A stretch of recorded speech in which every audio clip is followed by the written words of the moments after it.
Hello friends, welcome back to mechanical vitamin. बहुत बहुत शुक्रिया वेट करने के लिए। मैं काफ़ी दिन से वीडियो नहीं डाल पा रहा था, इसके लिए I am really really sorry. कुछ प्रॉब्लम्स आ गई थी ऐसी जिसको डील करना बहुत ज़्यादा ज़रूरी था। मेरे पास काफ़ी लोगों के मेल्स आए हैं वगैरह, रिज्यूमे को लेकर के, इंटर्नशिप को लेकर के। देखिए, ऑनलाइन अगर आप सर्च करेंगे तो आप लोगों को बहुत सारी इंटर्नशिप अपॉर्चुनिटीज़ मिलेगी। तो मेरा तो यही कहना है कि जैसे कि अभी आपके एग्ज़ाम्स चल रहे हैं और एग्ज़ाम्स जैसे ही ख़त्म होते हैं आप एक इंटर्नशिप ज्वाइन कर लीजिए। अगर नहीं हो पाता है तो कोई ना कोई ऑनलाइन कोर्स ज़रूर कर लीजिए, और अगर कुछ नहीं होता है तो एमएसएमई चले जाइए। एमएसएमई टूल रूम में आप जा कर के सॉफ्टवेयर सीख सकते हैं। अगर आप एमएसएमई से कर चुके हैं तो अपना या तो कोई सोर्स लगाइए। अगर आप कहीं और हैं या कोई और गाइडेंस चाहते हैं सो आप मुझसे कनेक्ट करिए। इंस्टाग्राम पर आप मुझसे कनेक्ट हो सकते हैं, टेलीग्राम पर आप मुझसे कनेक्ट हो सकते हैं। और अगर कोई भी दिक्कत और भी कोई भी प्रॉब्लम आए तो प्लीज़ मेक श्योर कि आप कमेंट करिए। वापस से मैं यही कहूँगा, I am really really sorry कि काफ़ी दिन से मैं वीडियो नहीं डाल पाया। Around I think so 1 month हो गए। बट मैं अब ये वापस से करना नहीं चाहता हूँ, तो इसकी वजह से थैंक यू सो मच वापस से कहूँगा वेट करने के लिए। ओके, जैसा कि मैंने जब लास्ट मैंने एक शॉर्ट्स अपलोड किया था, उस शॉर्ट्स में मैंने बताया था कि I will be going to discuss casting and all its concept regarding casting. So आज हम कास्टिंग के बारे में बात करेंगे। कास्टिंग को लेकर के लोगों के अंदर इतना ज़्यादा डाउट है, एंड आई हेट टू से दिस दैट मैक्सिमम टीचर्स जो हैं वो इसको कुछ ना सही तो मैं कहूँगा कि 20 से 30 घंटे तक ये कास्टिंग पढ़ाते हैं। और दिस इज़ नॉट गुड, क्योंकि अगर आप गेट के लिए तैयारी कर रहे हैं या अगर आप इंजीनियरिंग सर्विसेज के लिए भी तैयारी करें तो एक तो कास्टिंग का वेटेज बहुत ज़्यादा कम है। नो डाउट इस कॉन्सेप्चुअल है, लेकिन इसमें वेटेज जो है कास्टिंग का वो बहुत ज़्यादा कम रहता है। गेट में तो स्पेशली 2 नंबर का बस आएगा। अगर कभी rare of the rarest case हुआ तो उस केस में आपका कास्टिंग से आ जाएगा 4 नंबर। उससे ज़्यादा कभी ना पूछा गया है, ना ही कभी पूछा जाएगा। वो भी 2 नंबर ही पूछा गया है। आप पहले के पेपर्स उठा करके देख लीजिए, 2 नंबर से ज़्यादा नहीं पूछा गया है, 3 नंबर का पूछा गया बस। उससे ज़्यादा आकर कास्टिंग को आप अगर इंपॉर्टेंस दे रहे हो, इतना लंबा चौड़ा पढ़ रहे हो, तो मैं ये कहूँगा कि कास्टिंग का वन स्टॉप सोल्यूशन यही है। ये वीडियो कुछ या 2 या 3 पार्ट्स में रहेगा ताकि आप लोग ज़्यादा आराम तरीके से पढ़ पाएँ। 2 या 3 पार्ट्स मतलब 20 मिनट्स ईच के अराउंड रहेगा या 30 मिनट्स ईच के अराउंड रहेगा, ताकि ये कम से कम समय में एकदम ऑप्टिमाइज तरीके से आप वही पढ़ें जो आपके लिए नेसेसरी है। आप एक बात याद रखिए, कुछ फ़र्क होता है। जैसे बच्चे क्या करते हैं, बच्चे मेडिज़ी ज्वाइन कर लेते हैं, बच्चे कोई और अन अकेडमी ज्वाइन कर लेता है या कुछ और ज्वाइन कर लेता है, कोई भी कोचिंग इंस्टीट्यूट ज्वाइन कर लेता है। नो डाउट कोचिंग इंस्टीट्यूट, भैया अगर आपके कॉलेज में बढ़िया नहीं पढ़ाई हुई है तो कोचिंग इंस्टीट्यूट आप ज्वाइन कर लेते हैं, उसमें कोई बुराई नहीं है। कोचिंग इंस्टीट्यूट ज्वाइन करिए, लेकिन बात यह है जिस मकसद के लिए आपने कोचिंग इंस्टीट्यूट ज्वाइन किया है, whatever your target is, like if you want to qualify gate or if you want to achieve a higher rank, a higher marks in gate, उसके लिए you need to consider one thing, that is आपको पता होना चाहिए कौन सा subject कितना important है। अगर आपको ये नहीं पता है कि कौन सा सब्जेक्ट कितना इम्पॉर्टेंट है तो यहाँ पर आप ब्लंडर में फंस जाएंगे। You need to see, you need to watch, कि भैया आपको देखना पड़ेगा, चीज़ें देखनी पड़ेगी कि ये चैप्टर में कितना अमाउंट ऑफ टाइम मैं दूं, ताकि आप बाकी का जो टाइम बचे उस टाइम को आप बढ़िया जगह और अच्छी जगह और tough subject like strength of material और फ्लूइड मैकेनिक्स और थ्योरी ऑफ मशीन में यूज़ कर सकें। बाकी चीज़ों के लिए, ये कास्टिंग वगैरह के लिए उतना लॉन्ग आवर देने की ज़रूरत नहीं है। ठीक है, so this will be a one stop solution. इसके साथ साथ में जो भी गेट के प्रीवियस ईयर क्वेश्चंस रहेंगे मैं वो भी आपके साथ डिस्कस करूंगा, उसमें नो डाउट अबाउट इट। सारे के सारे क्वेश्चंस वगैरह भी डिस्कस कर दूंगा लास्ट वीडियो में इसके, ताकि आप लोग का जो कुछ भी दिक्कत रहे, डाउट रहे, वो मैं पूरी तरीके से क्लैरिफाई कर पाऊँ। यही मेरा ऑब्जेक्टिव है ये कास्टिंग के वीडियो को अपलोड करने का। ठीक है, सो वापस से मैं ये कहूँगा कि उतना टाइम दीजिए जितना रिक्वायर्ड हो, क्योंकि अभी क्या आपका जून हो रहा है, जो फाइनल ईयर में एंटर कर रहे हैं उनके पास कितना मंथ बचा है, 6 महीने ये हैं दिसंबर तक के, 5 महीने हैं दिसंबर तक के, और उसके बाद 1 महीना जनवरी। सो 5 महीने अगर आप कंसिडर करेंगे, और ये 5 महीने आपके लिए बहुत ज़्यादा क्रूशियल हो जाते हैं। So stop wasting your time. अगर कोई भी डाउट हो, किसी भी चीज़ को लेकर के डाउट हो, तो आप प्लीज़ मेक श्योर करिए कि कमेंट करिए। और अगर मैं कभी बिजी रहता हूँ और मैं कहता हूँ कि I will call you back, तो मैं आपको कॉल भी करता हूँ, लेकिन मेक श्योर करिए कि आप पिक करिए उस कॉल को। ठीक है, चलिए, without wasting any further time, let's get back to work dealing with casting. तो आज हम बात करेंगे कास्टिंग के बारे में। सबसे पहले अगर मैं बात करता हूं कास्टिंग, कास्टिंग वर्ड को सुनकर के आपके दिमाग में क्या आता है? कास्टिंग डायरेक्टर होता है ना, कास्टिंग डायरेक्टर होता है, ऐसे करके कास्टिंग डायरेक्टर बोलते हैं, कास्ट होते हैं, है ना। लेकिन ये कास्टिंग डायरेक्टर वाला जो कास्ट होता है, ये कास्ट वर्ड जो है ये कहाँ से आया? ये वर्ड एक्चुअली संस्कृत से आया है, उसका ओरिजिन मैं नहीं बताऊंगा। लेकिन क्या होता है कास्टिंग में? कास्टिंग में हम लोग क्या करते हैं, मॉल्टन मेटल लेते हैं। मॉल्टन मतलब क्या हो गया, हम किसी मेटल को पिघला करके लेते हैं, एकदम लिक्विड फॉर्म में लेते हैं। फिर उसके बाद हम लोग उसको किसी सांचे में डालते हैं, और जब हम उसको किसी सांचे में डालते हैं तो क्या होता है, सांचे में जब डालते हैं तो वो उस सांचे का आकार ले लेता है, क्योंकि लिक्विड है, लिक्विड चारों जगह फैलेगा। और अगर लिक्विड चारों जगह फैलेगा तो जो भी सांचा, जो भी कैविटी, जो भी गड्ढा आपने बनाया होगा, उस गड्ढे के अंदर जा करके सारा का सारा जो मॉल्टन मेटल रहेगा वो जा करके स्प्रेड हो जाएगा। स्प्रेड होने के बाद क्या होगा कि वो सूखना शुरू करेगा। ऑब्वियस सी बात है, सूखेगा, क्योंकि गर्म है भैया। आपके पास मेटल है, मेटल को आप पिघलाओगे कैसे? जब आप उसको बहुत ज़्यादा टेम्परेचर तक हीट करोगे। इसका मतलब क्या हो गया, अगर किसी मेटल को पिघलाना है तो आपका उसको टेम्परेचर रेज करना पड़ेगा। तो टेम्परेचर जब रेज करोगे और जब उसको किसी कैविटी में या किसी गड्ढे में अगर आप डालोगे, स्प्रेड करोगे, तो वो टाइम लेगा, है ना, और अपना फेस चेंज करेगा। फेस चेंज कैसे करेगा? फेस चेंज करेगा फ्रॉम लिक्विड टू सॉलिड। अगर लिक्विड से सॉलिड में अगर वो हो रहा है तो ये जो पूरा प्रोसेस है, इसके जो थोड़े बहुत जो स्टेप्स हैं, वो पूरा जो प्रोसेस हो रहा है कहाँ से, मेटल को पिघलाने से लेकर के सांचे में डालने तक, पूरा का पूरा स्प्रेड होने तक, एक फाइनल प्रोडक्ट बन करके निकलने तक, और साथ में बाद में मशीनिंग करने पर तो क्या होता है, ये पूरा का पूरा प्रोसेस क्या कहलाता है, कास्टिंग कहलाता है। सो इतनी बातें बहुत बेसिक सी हैं। कास्टिंग आपने सुना होगा, कास्ट आयरन सुना होगा। कास्टिंग मतलब क्या हो गया? कास्टिंग मतलब वापस से मैं ये बताऊंगा भैया, किसी लिक्विड को, किसी लिक्विड मेटल को, ठीक है, हम किसी सांचे में डाल रहे हैं ताकि हम वो सांचे का आकार कैसा होगा, जैसा हम प्रोडक्ट चाह रहे हैं, जैसा भी हम प्रोडक्ट चाह रहे हैं, जैसा भी प्रोडक्ट आप चाहेंगे उस तरीके का आप सांचा बनाएंगे और उसमें आप लिक्विड मेटल डालेंगे। लिक्विड मेटल क्या होगा, लिक्विड मेटल भाई ठंडा होगा, और ठंडा होने के बाद वो उस सांचे का पूरा आकार लेगा, सॉलिड हो जाएगा। सॉलिड होने के बाद होता क्या है, उसके ऊपर खुरदुरापन रहता है, ठीक है। उसको रिमूव करने के लिए आप उसके ऊपर मशीनिंग ऑपरेशन परफॉर्म करते हो। ये पूरा का पूरा जो प्रोसेस है, this is called as casting, ठीक है। अब हम बात करते हैं कास्टिंग के कुछ टर्म की, ठीक है। देखिए कास्टिंग में क्या करते हैं, कास्टिंग में करते ये हैं कि हम लोग क्या करते हैं, एक हम प्लेट लेते हैं। प्लेट कैसी रहती है? प्लेट रहती है रेक्टेंगुलर शेप की रहती है, ठीक है। दैट रेक्टेंगुलर, बहुत बेसिक कास्टिंग बता रहा हूँ, जो ग्रीन सैंड कास्टिंग होती है। अभी बताएंगे ग्रीन सैंड क्या होता है, लेकिन ग्रीन सैंड कास्टिंग में हम लोग क्या करते हैं, एक रेक्टेंगुलर का स्लॉटेड बॉक्स रहता है, ठीक है। उसके अंदर हम लोग क्या करते हैं, हम लोग उसके अंदर ग्रीन सैंड डालते हैं, सैंड डालते हैं। आप ऐसे समझिए, ग्रीन सैंड अगर कंफ्यूजिंग लग रहा है, सैंड डालते हैं। सैंड को हम बढ़िया से कॉम्पैक्ट करते हैं, दबाते हैं। एक एक चीज़ का रीज़न बताऊंगा, बस आप सुनते जाइए, ठीक है। उसके बाद हम क्या करते हैं, उसके बाद हम उसमें पैटर्न रखते हैं। पैटर्न क्या होता है? पैटर्न वो होता है जो भी आपको फाइनल प्रोडक्ट चाहिए, जिस भी तरीके का आपको फाइनल प्रोडक्ट चाहिए, आपको उसी तरीके का गड्ढा बनाना होगा, है कि नहीं। जिस भी तरीके का आपको फाइनल प्रोडक्ट चाहिए, आपको उसी के तरीके का गड्ढा बनाना होगा। तो जिस भी तरीके का आपको गड्ढा बनाना होगा, उस गड्ढे को बनाने के लिए आप क्या करोगे, आप एक पैटर्न का यूज़ करोगे। वो पैटर्न क्या होता है? पैटर्न जो आपको फाइनल प्रोडक्ट चाहिए रहता है, एग्जैक्ट डायमेंशन का, थोड़े बहुत चीज़ें अलग रहती हैं, डायमेंशंस का, प्रॉपर डायमेंशन का, आप उसको उसमें प्रेस करते हो। किसमें? जो आपने अभी अभी सैंड डाला, उस पर आप उसको दबाते हो, ठीक है। तो क्या लेता है वो, उसका आकार ले लेता है, ठीक है। तो दो पोर्शन आ जाते हैं। एक होता है जो नीचे वाला portion, this is called a drag. इसके ऊपर वाले पोर्शन को मैं कहता हूं कोप।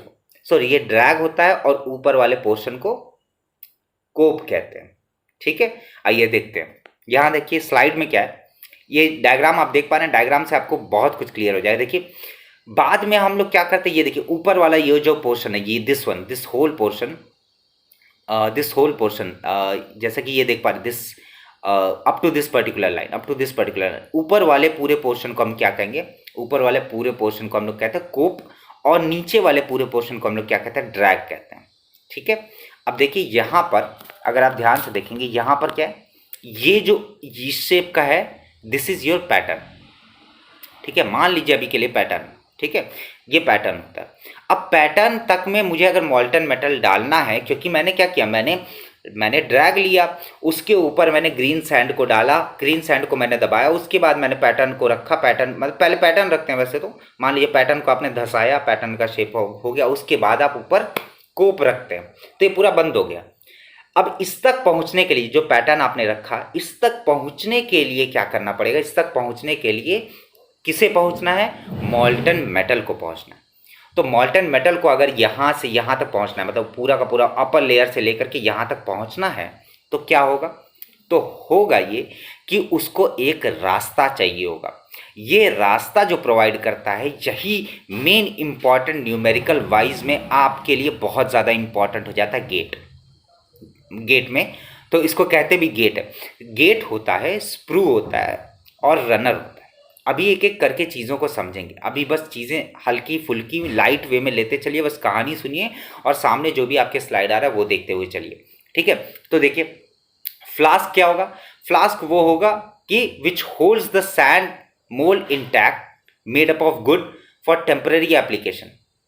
छोड़ दीजिए, कोई उतना स्ट्रेस लेने की जरूरत नहीं, नहीं समझ में आ रहा, छोड़ दीजिए। ड्रैग देखिए क्या होता है, लोअर मोल्डिंग फ्लास्क, मैंने क्या बताया, ड्रैग क्या होता है, जो नीचे रखता है। लोअर मतलब लोअर मोल्डिंग मतलब नीचे वाले पोर्शन को ड्रैग कहेंगे, ऊपर वाले पोर्शन को क्या कहेंगे, कोप कहेंगे। ठीक है, चीक क्या होता है, चीक अगर मैं 3 यूज कर रहा हूं, अगर मैं 3 पोर्शन यूज कर रहा हूं, मतलब पहला, दूसरा, उसके ऊपर तीसरा, तो नीचे वाले को मैं ड्रैग कहूंगा, ऊपर वाले पोर्शन को मैं कोप कहूंगा और बीच वाले पोर्शन को मैं क्या कहूंगा, बीच वाले पोर्शन को मैं चीक कहूंगा।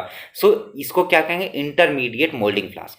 ठीक है, पैटर्न क्या होता है, मैंने बताया पैटर्न क्या होगा भैया, जैसा आपको फाइनल प्रोडक्ट चाहिए, जिस भी तरीके का आपको फाइनल प्रोडक्ट चाहिए, उसी तरीके का आप एक रेप्लिका बनाते हो, आप उसी तरीके का एक पैटर्न बनाते हो, उस तरीके का एक रेप्लिका बनाते हो। नाउ लेट अस कंसिडर, अगर मुझे ये रिंग बनानी है, ये रिंग बनानी है, बट ये रिंग अगर मुझे बनानी है, लेट अस सपोज मुझे सोने की बनानी है, ठीक है, और मुझे इसी शेप का चाहिए और मुझे कास्टिंग प्रोसेस ही यूज़ करना है और मैं कोई प्रोसेस यूज़ नहीं कर सकता।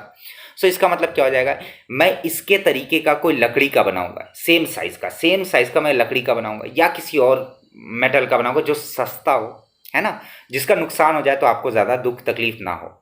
फिर उसको आप प्रेस करोगे, है ना, और फिर बाद में आप उसके ऊपर मोल्टन मेटल पोर करोगे। सो पैटर्न क्या हो गया, पैटर्न क्या हो गया, रेप्लिका हो गया। रेप्लिका मतलब copy of final object to be made with some modification. ठीक है, पार्टिंग लाइन क्या हो जाएगा, what is parting line, parting line मतलब ये बीच की जो लाइन जा रही है, दिस बीच की जो लाइन जा रही है, this is your parting line. Parting मतलब पार्टीशन, वर्ड देखिए, वर्ड क्या है, पार्टिंग लाइन। दिमाग में क्या आता है, पार्टीशन आता है, हुआ था ना, इंडिया और पाकिस्तान का पार्टीशन हो गया था। पार्टीशन मतलब बंटवारा, बंटवारा मतलब बांटना। तो पार्टिंग लाइन क्या होती है, जो दो भागों को बांट रही होती है, जो कि डिवाइड करने का काम करती है। देखिए, this is the dividing line between 2 moulding flask that makes up the sand model. ठीक है, चलिए, आई होप इतनी बातें आपको क्लियर हुई होंगी। नाउ नेक्स्ट, अगर हम कास्टिंग के कुछ टर्म्स की बात कर रहे हैं, थोड़ा सा आगे देखते हैं। देखिए, एक होता है मोल्डिंग सैंड होता है।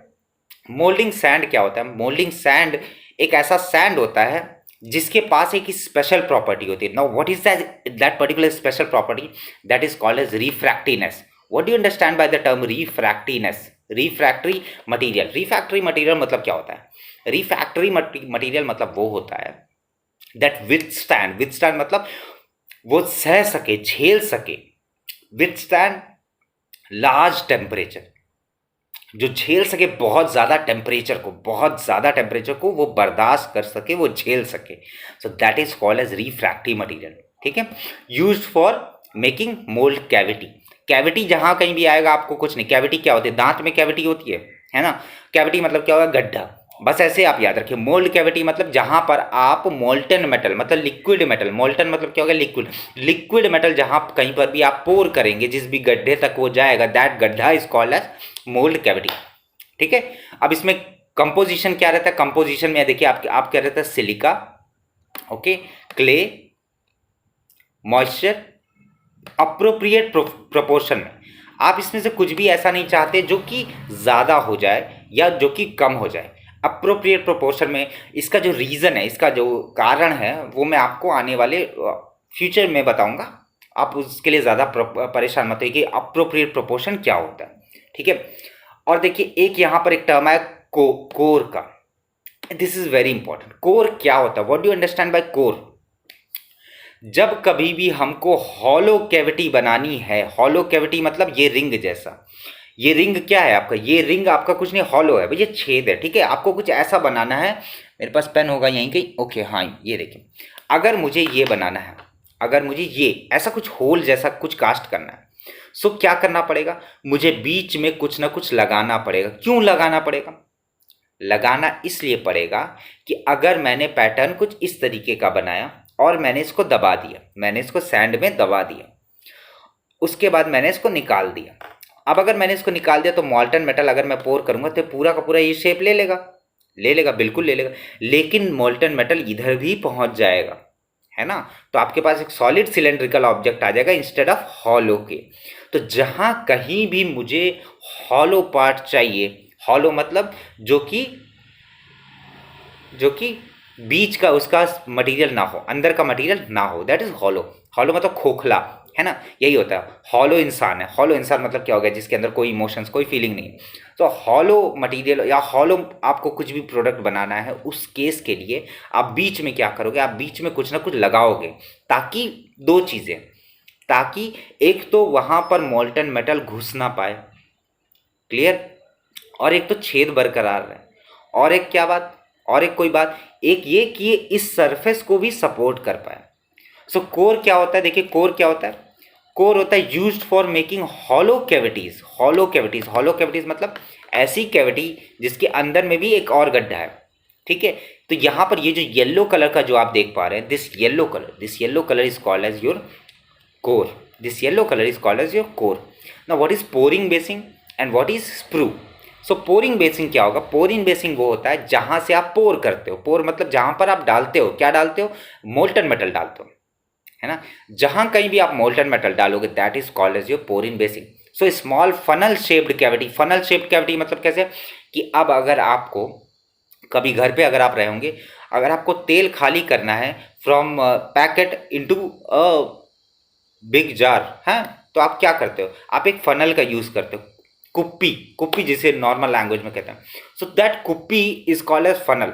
और ये फनल शेप्ड कैविटी रहती है, जैसे कि आप यहाँ पर ऊपर देख पा रहे हैं, जहाँ पर मेरा कर्सर है, this is your funnel shaped cavity at the top of the mould into which molten metal is poured. जहाँ पर मॉल्टन मेटल पोर किया जाता है, मतलब क्या हो गया? जो तेल आप उठा करके डालने वाले हो, दैट तेल is nothing but your मॉल्टन metal. ऐसे अज्यूम करके, ऐसे या ऐसे मेमोरी बिल्डअप करिए, जो तेल आप डाल रहे हो, दैट तेल इज नथिंग बट मॉल्टन मेटल। किस में डाल रहे हो आप? सबसे पहले आप एक फनल में डाल रहे हो। उस फनल की मदद से जो छोटा सा जो पोर्शन रहेगा, वहां से वो जा करके तेल अंदर जार के अंदर जाएगा, ठीक है। तो मतलब क्या हो गया? जो फनल का जो ऊपर वाला पोर्शन है, ऐसा कुछ पोर्शन है, this portion is called as pour in basin. और इसके जो नीचे वाला जो पतला वाला पोर्शन है, this thinner one is called as your sprue. तो देखिए, passage through which molten metal from pouring basin reaches to mould cavity. मतलब ये जो नीचे का ये जो लाइन जो जा रही है, ये वाली, this is called as this one hole, जहां पर मेरा कर्सर मूव कर रहा है, ये पूरा क्या होता है? That is called as a sprue, ठीक है। Basic definition. तो अभी तक हमने क्या क्या देखा, फट से रिवाइज करते हैं, ज़्यादा उतना स्ट्रेस नहीं लेते हैं। हमने देखा ड्रैग क्या होता है, जो नीचे वाला होता है उसको ड्रैग कहते हैं, जो ऊपर वाला रहता है उसको हम कोप कहते हैं। चीक किसे कहते हैं? अगर हम लोग तीन यूज़ करें, ड्रैग रहेगा, बीच में एक और रहेगा, ऊपर कोप रहेगा, तो बीच वाले पोर्शन को हम चीक कहेंगे। दोनों के बीच में जो लाइन फॉर्म हो रही है, this line is called as your parting line, ठीक है। उसके बाद हमने देखा कि मोल्डिंग सैंड क्या होता है। मोल्डिंग सैंड के पास एक बहुत अच्छी प्रॉपर्टी है। कौन सी प्रॉपर्टी है? रिफ्रैक्टिव प्रॉपर्टी है। रिफ्रैक्टिव प्रॉपर्टी क्या होती है? रिफ्रैक्टिव प्रॉपर्टी वो होती है कि वो विथस्टैंड कर सके, झेल सके, सह सके, हाइयर टेम्परेचर को सह सके। क्यों ये जरूरी क्यों है? ये जरूरी इसलिए है कि भैया मॉल्टन मेटल जो आपका रहेगा, जो मेटल रहेगा, जो मेटल लिक्विड फॉर्म में रहेगा, उस लिक्विड फॉर्म में उसको कन्वर्ट करने के लिए आप 1300, 1400, 1500 तक आपको उसको हीट करना पड़ेगा, तभी वो लिक्विड फॉर्म में आएगा, है ना। तो 1500, 1600 ऐसे करके अगर आप हीट करेंगे तो उसका टेम्परेचर बहुत ज़्यादा हाई रहेगा। अगर टेम्परेचर बहुत ज़्यादा हाई है तो उस टेम्परेचर को झेलने वाला भी कोई ना कोई होना चाहिए, क्योंकि आप क्या कर रहे हो, आप मॉल्टन मेटल को डाल रहे हो। अगर आप मॉल्टन मेटल को डाल रहे हो, इसका टेम्परेचर अगर बहुत ज़्यादा हाई है, तो ऐसा कोई भी चीज़ जो कि बहुत आसानी से गल जाए, गायब हो जाए, इवोपोरेट हो जाए, आप उसको नहीं यूज़ करोगे। आप वो यूज़ करोगे जो कि सह सके, जो झेल सके इतना ज़्यादा temperature. That is the best property of moulding side. इसके अंदर होता क्या क्या है? इसके अंदर होता है सिलिका, देखिए silica, clay and moisture in appropriate proportion. ठीक है, ओके।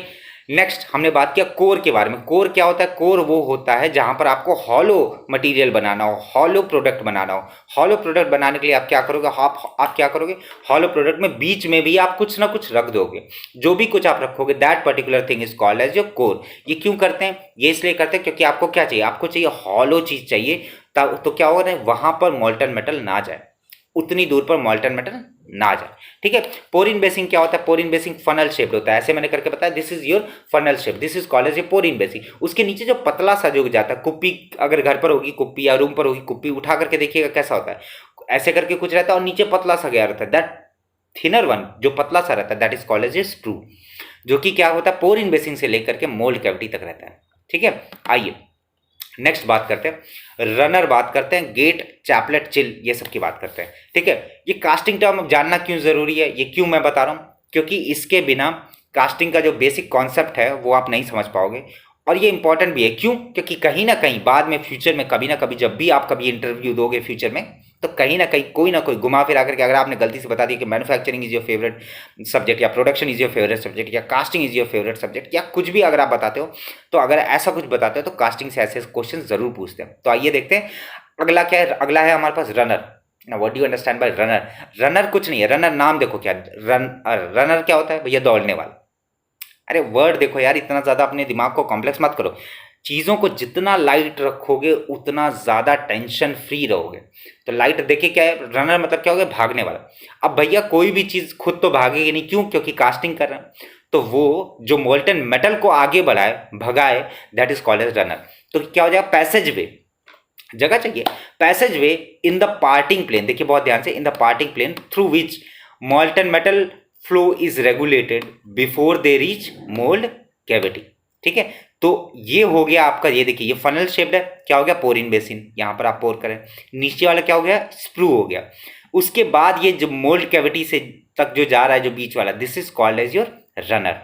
क्या हो गया? पैसेज वे। पैसेज वे है, पैसेज वे मतलब रास्ता है जो ढकेल रहा है, जो आगे जाने दे रहा है कि भैया मोल्टन मेटल आ गया है, स्प्रू के नीचे आ गया, अब मैं इसको आगे पास कर दूंगा। वो जो पैसेज वे है, that is called as runner. Gate क्या होता है? गेट कुछ नहीं होता है। गेट मतलब ये एग्जाम वाला गेट नहीं, ये कास्टिंग वाला गेट। गेट क्या है? दरवाजा। और ये कौन सा दरवाजा है? ये दरवाजा वो दरवाजा है जो मोल्टन मेटल को आखिरकार कैविटी के अंदर जाने दे। मतलब मोल्टन मेटल मतलब क्या होगा? वही लिक्विड मेटल को जहां कहीं भी आपने गड्ढा बनाया है, जो आपका गड्ढा बना हुआ है, जहां पर आप सांचा जो आप ढालना चाहते हैं, ठीक है, उसमें क्या करना है? उसमें हम लोग घुस रहा है, क्या घुस रहा है? मोल्टन मेटल घुस रहा है। ठीक है, that is called as your gate. तो entry point, actual entry point through which molten metal enters the mould cavity in a controlled rate, in a controlled rate. ठीक है, okay. Now what do you understand by chaplet? अब देखिए chaplet एक आ गया। देखिए chaplet चापलूसी से होता है। ठीक है, ऐसे ही करके याद रखो यार, इतना ज़्यादा सोचने की जरूरत नहीं।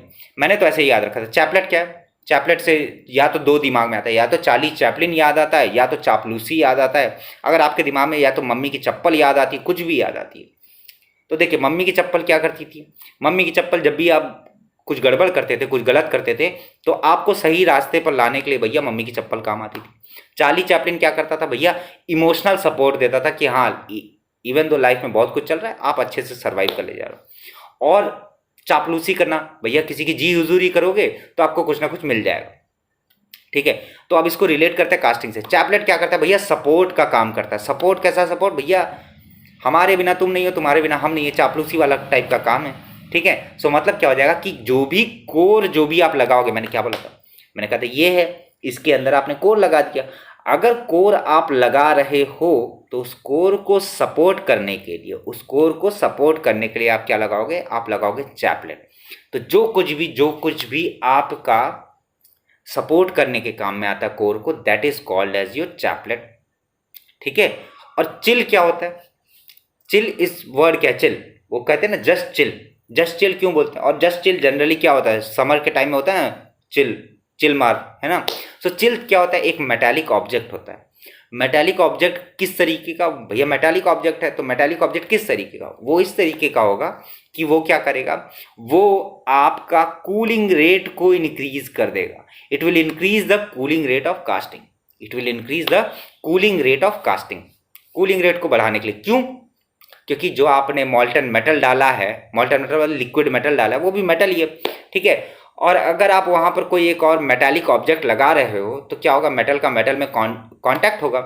और अगर मेटल का मेटल में कांटेक्ट होगा तो यू नो कि कंडक्शन की वजह से, ठीक है, ज्यादा हीट ट्रांसफर होगा, क्योंकि मेटल में हायर कंडक्टिविटी रहती है। सो अगर कोई भी मेटल ऑब्जेक्ट अगर आप रख रहे हो तो वहां पर क्या होगा, आपका कूलिंग रेट जो रहेगा वो बढ़ जाएगा। कूलिंग रेट मतलब हीट ट्रांसफर जो रहेगा कैविटी से बाहर की ओर, ताकि वो जल्दी से जल्दी क्या हो जाए, सॉलिड हो जाए। उसके लिए आप क्या यूज करते हो? चिल यूज करते हो। ओके। नेक्स्ट जो चीज है वो है राइजर। राइजर मतलब देखिए वर्ड पर वापस जाइए, राइजर जो उठाने वाला हो, जो राइज कर रहा हो, जो उठ रहा हो। ठीक है। तो ये ऐसा पोर्शन है जो क्या करता है, जो कि बताता है कि भैया फुल हो चुका है। देखिए इस साइड में आपका क्या था, वापस से डिस्कस करते हैं तुरंत क्विक में। ऊपर क्या है? ऊपर है पोरिन बेसिन, नीचे क्या है? स्प्रू। स्प्रू के बाद क्या है? रनर। रनर के बाद क्या है? मोल्ड कैविटी आई। बीच में क्या, ये जो ब्लू वाला लगा है, दिस इज कॉल्ड एज जो कोर। कोर को सपोर्ट करने के लिए हम लोग क्या यूज करते हैं? चापलूसी चैपलेट यूज करते हैं। उसके बाद क्या होता है, मॉल्टन मेटल फ्लो करते हुए यहाँ आ जाता है दिस पोर्शन जहां पर अपर साइड एरो है, this particular portion is called as your riser. और ये क्या करता है, ये बताता है कि जितना भी मेटल आप डाल रहे हो वो पूरा का पूरा हो चुका है। पहली चीज ये बताता है। दूसरी चीज ये बताता है कि भैया ये एक काम करता है, बहुत स्पेशल काम है राइजर का। वो क्या करता है कि जैसे जैसे मॉल्टन मेटल कैविटी में जा रहा है, मॉल्टन मेटल कैविटी के अंदर जा रहा है, मॉल्टन मेटल यहां से पोर हुआ, यहां से कैविटी के अंदर जा रहा है, तो क्या हो रहा है, तो लगातार आपको भी पता है due to radiation, due to all the heat transfer phenomena क्या होगा कि भैया वो ठंडा होना शुरू होगा। और जब भी कोई लिक्विड चीज, मैक्सिमम केसेस में जब भी कोई लिक्विड मेटल, अगर आप उसको सॉलिड मतलब अगर आप उसको कूल कर रहे हो, ठंडा कर रहे हो, तो क्या होगा, सिकुड़ेगा। बहुत ध्यान से सुनिएगा। कोई भी मेटल को, मतलब मैक्सिमम मेटल्स को, नॉट कोई भी बट मैक्सिमम मेटल्स को जब भी आप ठंडा करोगे तो वो क्या होगा, श्रिंक करेगा, वो सिकुड़ेगा। अगर सिकुड़ेगा तो क्या होगा, जो आपने गड्ढा खोद रखा था उतना साइज वो नहीं ले पाएगा, क्योंकि वो सिकुड़ता चला जा रहा है। तो जो एक्स्ट्रा पोर्शन जो बच रहा है उसमें भी आपका मॉल्टन मेटल जाना चाहिए। तो राइजर क्या करता है, राइजर करता ये है कि it is a reservoir of molten metal provided in casting so that hot metal can flow back into the mold cavity when there is a reduction in volume due to solidification मतलब solid हो रहा है। वापस से अगर एक example consider करते हैं, मेरे पास कुछ होना चाहिए, आज मेरे पास कुछ है नहीं, ठीक है, वापस से कंसिडर करते हैं। चलिए देखते हैं। अगर लेटर सपोज मैं कुछ कास्ट कर रहा हूं तो क्या होगा, मैंने यहाँ मॉल्टन मेटल डाला, मॉल्टन मेटल क्या होगा, मॉल्टन मेटल स्प्रेड होगा, ठंडा होना शुरू होगा, ठंडा होगा तो क्या होगा, सिकुड़ना शुरू होगा। अगर सिकुड़ेगा तो वो गैप क्रिएट होगा, है ना। उस गैप को फिल करने के लिए एक टंकी का काम करता है रिजर्वायर, अरे राइजर। रिजर्वायर मतलब क्या होगा, एक टंकी मान लो, ठीक है। तो ये क्या करेगा, जैसे जैसे सिकुड़ेगा, जहां पर जो भी एक्स्ट्रा जो कुछ भी आपने मॉल्टन मेटल जो आ गया है वो वहां पर सप्लाई देता रहेगा। क्लियर है ना, वो वहां पर सप्लाई देता रहेगा। सो राइजर का काम ये है, ठीक है। तो आज का वीडियो देखिए अराउंड आई थिंक सो आधे घंटे हो गए। तो आज का ये कास्टिंग टर्म्स पर ही मैं वीडियो को एंड कर रहा हूँ, ठीक है। ज़्यादा मैंने कुछ नहीं बताया, रिवाइज करिएगा। अगर नहीं समझ में, अगर आप इसका स्लाइड्स वगैरह चाहते हैं, अगर आप नोट्स चाहते हैं, अगर आप फिर भी कुछ भी हेल्प चाहते हैं, मैं वापस कहूँगा आप लोगों की हेल्प तभी होगी जब आप हेल्प मांगोगे। कोई भी चीज़ बिना मांगे नहीं मिलती, है ना। इसलिए बिल्कुल निश्चिंत बेफिक्र हो करके एज अ बिग ब्रदर आप मुझसे पूछिए, कुछ भी चाहिए। If you want any sort of notes, अगर आपको क्वेश्चन चाहिए या क्वेश्चन चाहिए, सो मैं यहाँ पर हूँ। मेक श्योर करिए कि आप उसको कमेंट करिए और इस वीडियो को लाइक करिए अगर आपको ये वीडियो पसंद आई है तो, और मेरे इस चैनल को सब्सक्राइब करिए if you are new to this. और अपने दोस्तों के साथ शेयर करिए। वापस से रिज्यूमे वगैरह आप अगर चाहें तो मुझे सेंड कर सकते हैं। अगर आप रिज्यूमे मुझे सेंड करेंगे तो मैं आपको एक अच्छा फीडबैक दे पाऊंगा। बहुत लोग बहुत सारी गलतियां करते हैं रिज्यूमे बिल्डिंग में, सो मैं उन लोगों को उन सब चीज़ों से निकालने की पूरी कोशिश करूंगा। सो मिलते हैं नेक्स्ट वीडियो में। मैं श्योर करूंगा कि मैं कल एक वीडियो वापस से अपलोड करूँ, ठीक है। चलिए, तो कास्टिंग का आई होप इतना बेसिक सी बातें आपको समझ में आई होंगी। आज ज़्यादा कुछ डिस्कस नहीं हुआ, आज बस बेसिक टर्म्स डिस्कस हुए हैं। अगर आपको समझ में आया है सो प्लीज़ मेक श्योर करिए कि आप इस वीडियो को लाइक करिए, सपोर्ट करिए, और कोई भी दिक्कत हो अपने बड़े भाई को बताइए, बेफिक्र होकर के, निश्चिंत होकर के, ठीक है। चलिए, तो मिलते हैं नेक्स्ट वीडियो में। तब तक के लिए जय हिंद, जय भारत, शुभ रात्रि। Thank you so much for watching, enjoy.